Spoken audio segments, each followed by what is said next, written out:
Made in Africa. Focus sur l'apport de la diaspora africaine dans le développement du continent. C'est au Sofitel de Casablanca, ce vendredi 17 mars, que M. Célestin Baudou, président du groupe Novafrique, a organisé la 11e édition du PADEL, Prix panafricain des leaders du développement. Cette cérémonie d'excellence et de distinction qui récompense chaque année les lauréats, leaders chacun dans leur domaine de compétences. Cette année encore, c'est un jury aguerri du PADEL qui a jeté son regard favorable aux efforts de Sa Majesté Nana Ngaza IV. Sa Majesté Nana Ngaza IV est le roi du royaume Essandanin Bongwanou. Il est également le président de la coordination des rois et chefs traditionnels, des hautes autorités traditionnelles, coutumières et leaders d'Afrique, et a été récemment élevé au rang d'ambassadeur pour la paix par l'Organisation internationale pour la recherche de la paix, en abrégé OIRP. Sa Majesté Nana Ngaza IV est également professeur des universités des sciences de gestion, directeur de recherche doctorale, consultant en management, mais surtout un ouvrier et artisan de la paix et du développement dans son royaume, mais aussi médiateur pour son pays, la Côte d'Ivoire et l'Afrique entière. Pour tout cela, le jury du PADEL lui a décerné le Super Grand Prix international des leaders panafricains hors du meilleur artisan pour la valorisation de la chefferie et de la paix en Côte d'Ivoire. Retour en images. Les lauréats de cette 11e édition avec les ovations, s'il vous plaît.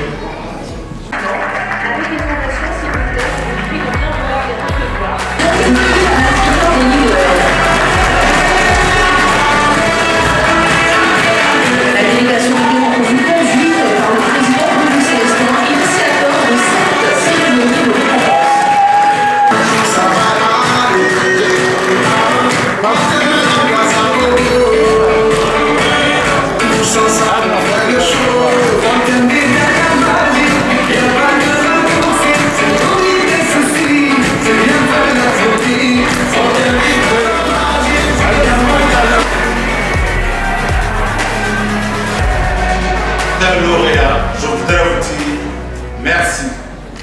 Merci d'avoir honoré de votre présence cette soirée d'excellence. Et je voudrais vous demander d'ovationner nos chers lauréats qui seront sur eux ce soir. Merci de les ovationner. Alors, ces messieurs et ces dames excellent dans leur domaine d'activité. Ils méritent qu'on les célèbre. Ils méritent qu'on les mette à la lumière pour que ça serve de leçon à la jeunesse africaine. Pourquoi depuis 11 ans nous sommes installés ici? Parce que le leader de la coopération Sud-Sud s'appelle Sa Majesté. Et je voudrais que vous vous levez pour applaudir Sa Majesté le roi Mohamed, que Dieu le... Alors on applaudit. Vous êtes tous beaux, tous belles, applaudissez pour vous-même. C'est Moustapha Tanoui, président de la commune urbaine de Stade. Monsieur le Président, Mesdames et Messieurs, c'est avec un grand honneur et un immense plaisir que j'ai reçu cette invitation pour assister à la 11e édition du Grand Prix panafricain des leaders dans le cadre du PADEL 2023.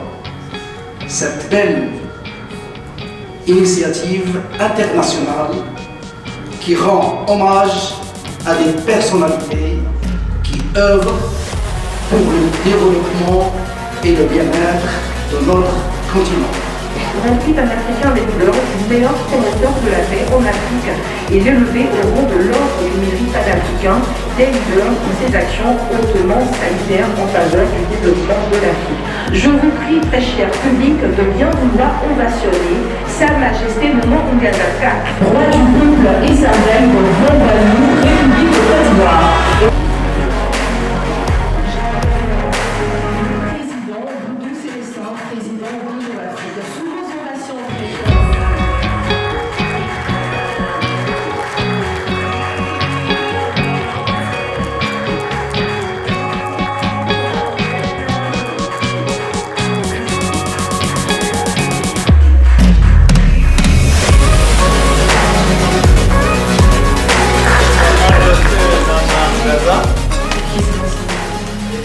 au nom du jury international du prix Padel et Nova-Afrique, entendez nouvelle vision de l'Afrique, nous vous donnons ce trophée pour tout ce que vous faites pour l'Afrique en matière de paix. L'Afrique en a besoin. Et félicitations pour tout ce que vous faites pour la paix en Afrique. Sa Majesté Nana Ngaza IV, pour tout l'effort que vous fournissez pour la paix en Afrique. Nova-Afrique voudrait vous élever au rang de ceux qui contribuent au développement de l'Afrique en essayant d'apporter un tant soit peu votre contribution à l'établissement de la paix, parce que l'Afrique, en la regardant, c'est la guerre partout. Mais vous êtes de ceux qui croient qu'on peut éteindre la paix et aller au développement. Félicitations au nom de Nova-Afrique.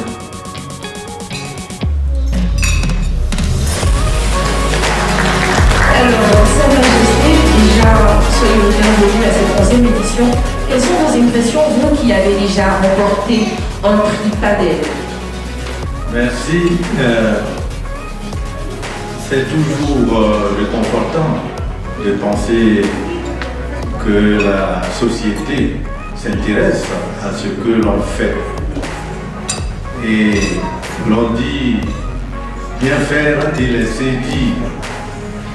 À ce titre, je remercie toute l'organisation Padel, en l'occurrence le président Boudou Célestin, qui a mis sur en moi un espoir pour me donner ce mérite, pour m'accorder ce mérite. Et effectivement, tout a été dit. Je me suis donné pour satisfaire la société. Je me suis donné pour aider les uns et les autres. À ce titre d'ailleurs, j'ai pu obtenir le prix de la paix au titre d'ambassadeur de la paix. Et je dirais que cette organisation fait de très bonnes choses. Cet événement permet de révéler les talents cachés. Les talents cachés. Et il y en a en Côte d'Ivoire, aussi bien en Afrique. Vous savez, il y a toujours des problèmes dans toutes eux.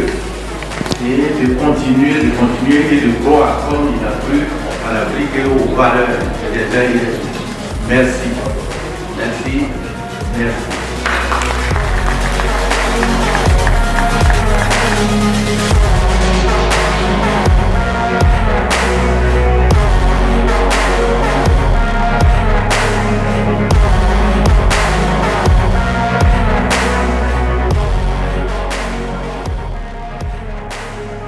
Nous l'avons rencontré le lendemain afin de recueillir ses sentiments. Casablanca, ce 27 mars 2023, à l'occasion de la 11e édition du prix panafricain des leaders, Sa Majesté Nana Ngaza IV, roi du peuple et sandanais, Bongwanou, a été honoré du super grand prix international des leaders panafricains or du meilleur artisan pour la valorisation de la chefferie ivoirienne et de la paix en Côte d'Ivoire.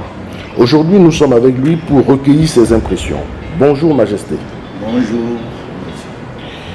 Alors Majesté, est-ce que vous pouvez vous présenter brièvement pour nos auditeurs? Je m'appelle Nana Ngaza IV, né à Sandé Adom, professeur des universités, ambassadeur de la paix et chef de la tribu du peuple sandanais. Alors, Majesté, est-ce que vous pouvez nous parler un peu, vous êtes un roi, nous sommes un peu, comment je vais dire, nous sommes tout le temps, on entend parler des royaumes, mais nous ne savons pas exactement comment ça se passe, qu'est-ce qu'il y a exactement. C'est une autorité, mais bon, souvent ça fait écran avec l'autorité connue qui est généralement l'État. Est-ce que vous pouvez nous parler un petit peu, nous plonger un petit peu au cœur des chefferies? Pour comprendre la chefferie ivoirienne, il faut se référer aux différentes régions. Et la Côte d'Ivoire comprend beaucoup de régions, en principe regroupées en cinq grands centres, en quelque sorte. Et à chaque groupe correspond un mode de gestion, de gouvernance traditionnelle particulière. Et moi, j'appartiens au groupe Akan. Sinon, il y a d'autres groupes, le groupe voltaïque, le groupe mandingue, le groupe des lagunes. Et tous ces groupes ont leur mode différent. Et en ce qui concerne le groupe Akan, la chefferie se fait par, j'allais dire, un système, selon un système matrilinéaire, matriarcat, fondé sur le respect de l'autorité traditionnelle, fondé sur le respect du droit d'aînesse. Autrement dit, le chef est issu de la famille maternelle, c'est-à-dire les sœurs, les neveux, les nièces et les mamans, voilà. Et alors qu'ailleurs, c'est le côté patriarcal. Et on le dit chez nous que l'on ne devient pas chef, mais on est chef. Lorsque vous appartenez à une famille donnée, une famille noble, le chef, vous avez de fortes chances d'être chef aussi, selon un ordre successoral qui est défini ou préétabli par les ancêtres. Autrement dit, en ce qui concerne toujours le groupe Akan que je connais mieux, il y a un ordre. Lorsque l'on élève quelqu'un à cette haute fonction, en même temps, on désigne son successeur. Et dans la famille, on tient compte des mères qui composent les différentes branches de la famille. S'il y a trois mères, évidemment, on prend l'aîné, les enfants de l'aîné, et après les enfants de l'aîné, c'est la mère suivante, ainsi de suite, et jusqu'à la dernière. Et on fait le, j'allais dire, turnover, comme la succession. Un tour et la boucle, c'est comme une boucle. Et on fait le tour au fur et à mesure, mais en tenant compte du droit d'aînesse. Autrement dit, si la famille A, B, C, je dis bien famille, en principe les branches composant une famille A, B, C, si A est la première maman. Après A, ce serait B. Après B, ça sera C. Et on fait le tour. Et on revient. On ne saute pas. Autrement dit, l'ordre successoral est préétabli. Et il n'y a pas de discussion possible. Et on connaît son successeur. Et c'est pas comme sur vote. Alors que dans d'autres régions, comme à l'ouest, il y a un vote. Un vote et les candidats se présentent selon leur mérite.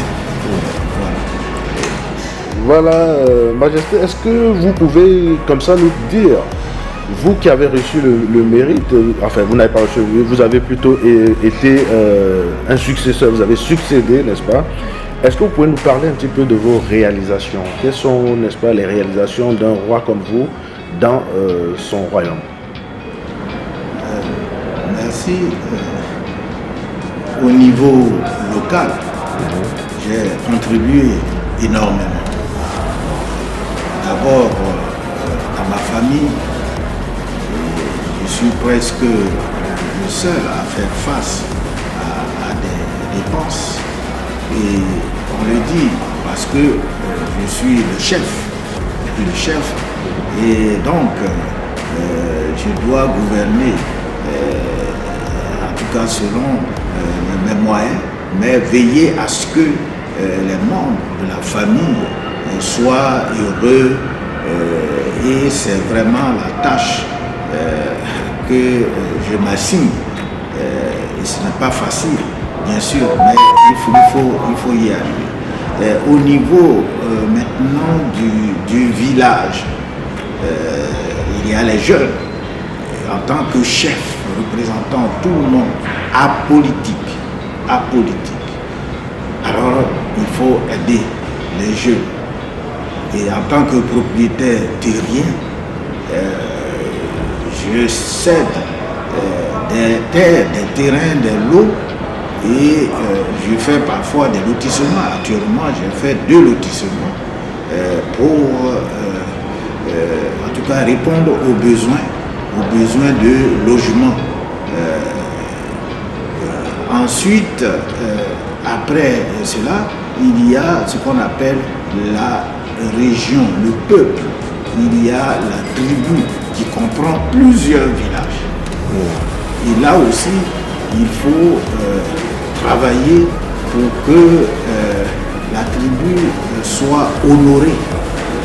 Et dans ce cas-là, on participe à des réunions et on travaille pour les investissements dans la zone. Et vraiment, c'est passionnant, mais c'est difficile. Voilà, maintenant au niveau national, également, il faut contribuer à la promotion de la chefferie ivoirienne. Et à ce niveau-là, j'ai joué un rôle important. De 2005 à 2014, j'étais le président du comité scientifique du Conseil supérieur des rois et chefs traditionnels de la Côte d'Ivoire. Et à ce titre, on a travaillé et parmi nos tâches, il faut retenir la rédaction du projet de statut et règlement qui a donné naissance à la loi numéro 2014-428 du 14 juillet 2014 portant statut des rois et chefs traditionnels en Côte d'Ivoire. Et c'est cette loi qui a permis, n'est-ce pas, aux autorités de considérer que le chef est maintenant une personnalité juridique. Et du coup, le chef ivoirien est sorti de l'informel. Jusqu'alors, il n'y avait pas d'organisation d'organisation, il n'y avait pas de reconnaissance juridique. Et partant, le gouvernement a encore fait un geste, celui de construire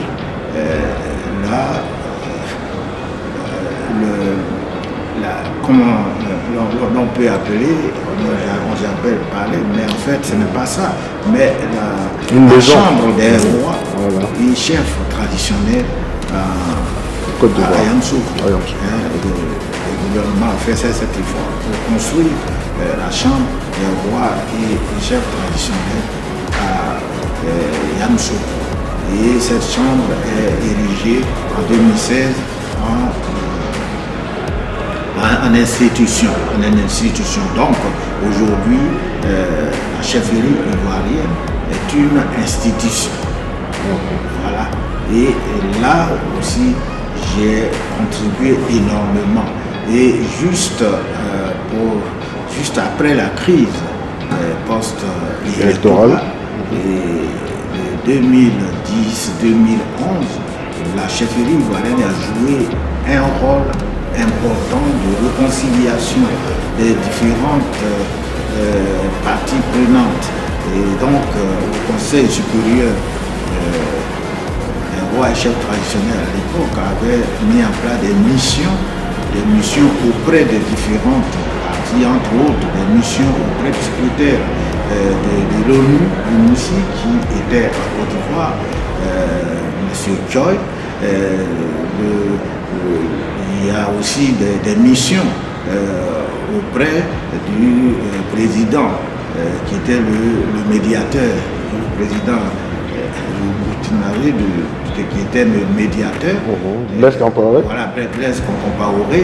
Il y a eu également des missions auprès de la chefferie du Nord, de la chefferie du Sud, de la chefferie du Centre.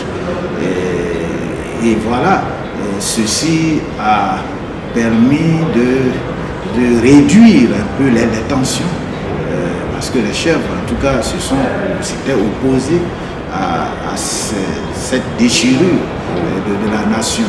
Et ça a atténué, et nous en sommes très heureux, parce que cette crise aurait dû déboucher sur une certaine catastrophe humaine. Déjà, elle a généré 3000 morts, 3000 familles endeuillées.